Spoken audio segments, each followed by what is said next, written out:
Quinta Aliyá. Shemot, capítulo 8, versículo del 11 al 22.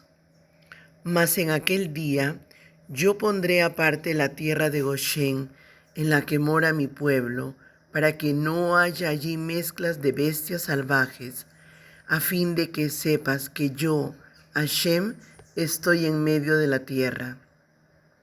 Vemos cómo el pueblo escogido es guardado en medio de los grandes juicios del Eterno. Así será también en los últimos tiempos. Ya han empezado los dolores de parto para el nacimiento del siglo venidero, con falsos predicadores ungidos, guerras, terrorismo, hambre, plagas, señales en los cielos, terremotos y grandes olas del mar. Mateo, Matillá, capítulo 24, versículo del 5 al 8. Porque muchos vendrán en mi nombre diciendo, yo soy del ungido, y engañarán a muchos, y habréis de oír de guerras y rumores de guerra. Cuidado, no os alarméis, porque es necesario que todo esto suceda, pero todavía no es el fin. Porque se levantará nación contra nación y reino contra reino, y en diferentes lugares habrá hambre y terremotos. Pero todo esto es solo el comienzo de dolores de parto.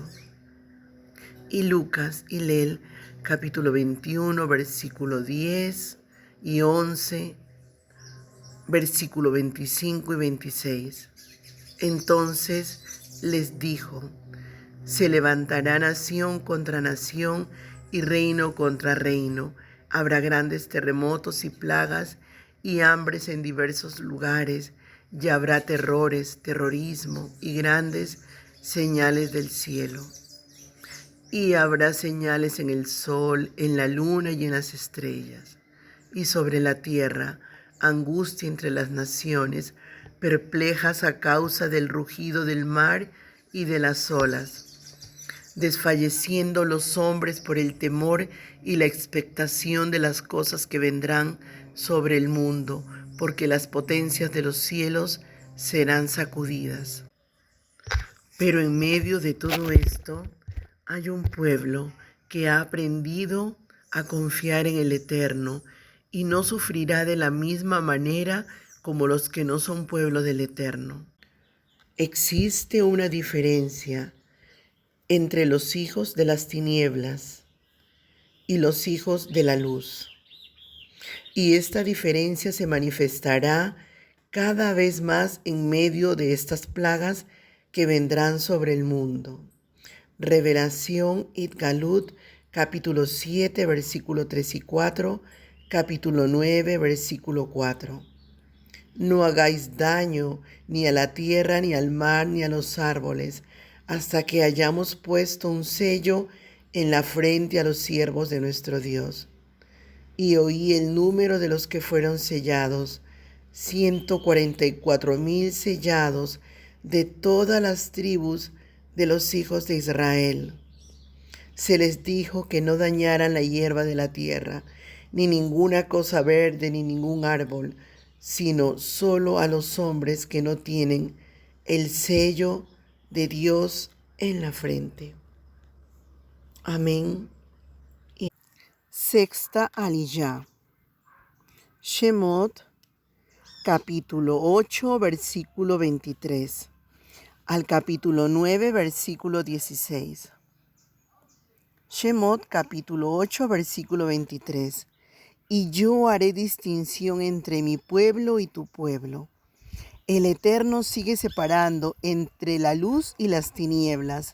Existe diferencia entre los hijos de Israel, que son hijos del Eterno, y los hijos de los demás pueblos. Ser santo significa ser diferente, apartado. Si el pueblo quiere ser igual que las demás naciones, pierde su luz que viene de la Torá. Mateo, Matillá, capítulo 5, versículo 14 al 17. Vosotros sois la luz del mundo. Una ciudad situada sobre un monte, no se puede ocultar ni se enciende una lámpara y se pone debajo de un almud, sino sobre el candelero y alumbra a todos los que están en la casa. Así brille vuestra luz delante de los hombres, para que vean vuestras buenas acciones y glorifiquen a vuestro Padre que está en los cielos. No penséis que he venido para abolir la ley o los profetas. No he venido para abolir, sino para cumplir. Y Shemot, Éxodo, capítulo 31, versículo 13. Diles a los hijos de Israel: ustedes observarán mi Shabbat, porque esta es una señal entre yo y ustedes por todas sus generaciones, para que ustedes sepan que yo soy Yahweh, quien los aparta para mí. El mandamiento es nuestra distinción. Éxodo, capítulo 8, versículo 26. Pero Moshe respondió: no conviene que lo hagamos así, porque es abominación para los egipcios lo que sacrificaremos a Hashem nuestro Dios. Si sacrificamos lo que es abominación para los egipcios delante de sus ojos, ¿no nos apedrearán? Las ovejas eran consideradas como dioses Elohim por los mitzritas egipcios. Shemot, capítulo 9, versículo 4. Pero Hashem hará distinción entre los ganados de Israel y los ganados de Egipto, y nada perecerá de todo lo que pertenece a los hijos de Israel. En medio de las plagas de los últimos tiempos, habrá una providencia especial de parte de nuestro Padre Celestial, de modo que podremos sobrevivir de manera sobrenatural, incluso cuando no tendremos derecho de comprar ni vender. Itgalut, Apocalipsis, capítulo 13, versículo 17. Y que ninguno pueda comprar o vender, sino el que tiene la marca, el nombre de la bestia y el número de su nombre. Como el profeta Elías, Eliyahu, durante los 3 años y medio de sequía, cuando los cuervos vinieron con comida y hubo multiplicación de los pocos alimentos que quedaban en la casa. Primera de Reyes, Melaquim Aleph, capítulo 17, versículo 4, versículos 6, 14 y 16. Y sucederá que beberás del arroyo, y yo he mandado a los cuervos que te sustenten allí. Y los cuervos te traían pan y carne por la mañana, y pan y carne al atardecer, y bebían del arroyo. Porque Yud-Hei Bat-Hei, Dios de Israel, dice así: la harina de la tinaja no escaseará, ni el aceite de la vasija disminuirá, hasta el día en que Yud-Hei Bat-Hei mande lluvia sobre la faz de la tierra. La harina de la tinaja no escaseó, ni el aceite de la vasija menguó, conforme a la palabra que Yud-Hei Bat-Hei había hablado por medio de Elías. Shemot, capítulo 9, versículo 15 y 16. Porque si yo hubiera extendido mi mano y te hubiera herido a ti y a tu pueblo con pestilencia, ya habría sido cortado de la tierra. Pero en verdad, por esta razón te he permitido permanecer, para mostrarte mi poder y para proclamar mi nombre por toda la tierra. En la 5ª plaga de la peste, el Eterno protegió al faraón y a su pueblo para que la peste no los alcanzara. Lo hizo con el propósito de seguir manifestando sus milagros. A partir de la 6ª plaga, la de las úlceras, el Eterno interviene en el corazón del faraón y le fortalece en su obstinación. Ya había pasado la raya de la gracia del Eterno y no hubo vuelta atrás, sin posibilidad de arrepentimiento. El Altísimo lo utiliza para mostrar sus grandes milagros a todo el mundo. Así es como tenemos que entender la enseñanza de Romanos, Romillim, capítulo 9, versículo 14. ¿Qué diremos entonces? ¿Que hay injusticia en Dios? De ningún modo, porque Él dice a Moshe: tendré misericordia del que yo tenga misericordia, y tendré compasión del que yo tenga compasión. Así que no depende del que quiere ni del que corre, sino de Dios que tiene misericordia, porque todos pecaron y no merecen nada. Porque la Escritura dice a Faraón: para este mismo te he levantado, para demostrar mi poder en ti, y para que mi nombre sea proclamado por toda la tierra. Así que del que quiere tiene misericordia, y al que quiere endurece. Me dirás entonces: ¿por qué? Pues todavía reprocha a Dios. ¿Por qué? ¿Quién resiste a su voluntad? Al contrario, ¿quién eres tú, oh hombre, que le contestas a Dios? ¿Dirá acaso el objeto modelado al que lo modela: ¿por qué me hiciste así? ¿O no tiene el alfarero derecho sobre el barro de hacer de la misma masa un vaso para uso honorable y otro para uso ordinario? ¿Y qué, si Dios, aunque dispuesto a demostrar su ira y hacer notorio su poder, soportó con mucha paciencia a los vasos de ira preparados para destrucción? Lo hizo para dar a conocer la riqueza de su gloria sobre los vasos de misericordia que de antemano Él preparó para gloria, es decir, nosotros, a quienes también llamó no solo de entre los judíos, sino también de entre los gentiles. Al traducir que el faraón fue levantado, corremos el riesgo de entenderlo como si el faraón fuera levantado como gobernante. El texto de Éxodo, Shemot, que estamos estudiando, dice que el Eterno permitió que el faraón estuviera de pie a pesar de la peste, la que vino sobre los animales.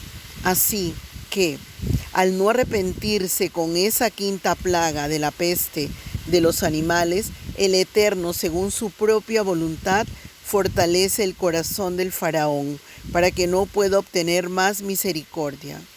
Así el faraón fue preparado de antemano, después de la quinta plaga, para la destrucción.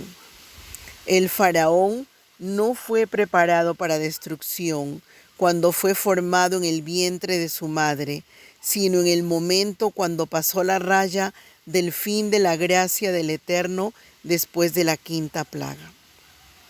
Los que somos vasos de misericordia podremos obtener la gloria. Los vasos de misericordia son los hijos de Israel y los gentiles que se han arrepentido de su idolatría y se han refugiado bajo las alas del Eterno de Israel por medio del Mashiach. No fuimos preparados para gloria en el vientre de nuestra madre, sino en el momento cuando nos arrepentimos de nuestros pecados y confesamos a Yeshua como nuestro Salvador y Adón. Amén. Séptima aliyá. Shemot, Éxodo, capítulo 9, versículo 17 al 35. Shemot, capítulo 9, versículo 28. Rogad a Hashem, porque ha venido ya suficientes truenos y granizo de parte de Dios, y os dejaré ir y no os permaneceréis más aquí. Una vez más, Faraón fue derrotado por el poder del Eterno. Le pide una vez más a Moshe que interceda por él. Este cuadro es muy repetido a lo largo de la historia. Toda persona rebelde, cuando las cosas le van mal, clama a Yahweh. Y es entonces cuando Elohim le quita su aflicción. Pero cuando no fue genuino su arrepentimiento, vuelve otra vez a sus caminos de pecado. Esto demuestra que no todo el que llora por sus pecados está verdaderamente arrepentido. Solo cuando una persona hace corrección, tikkun, es cuando hay un genuino arrepentimiento. Teshuvá. Tristemente, las Escrituras nos advierten en 2 de Pedro, Kefabet, capítulo 2, versículo 22, lo que les ha pasado a ellos está en conformidad con el proverbio verídico: el perro regresa a su vómito. Sí, la puerca se lava a sí misma solo para volver a revolcarse en el lodo. Shemot, capítulo 9, versículo 29.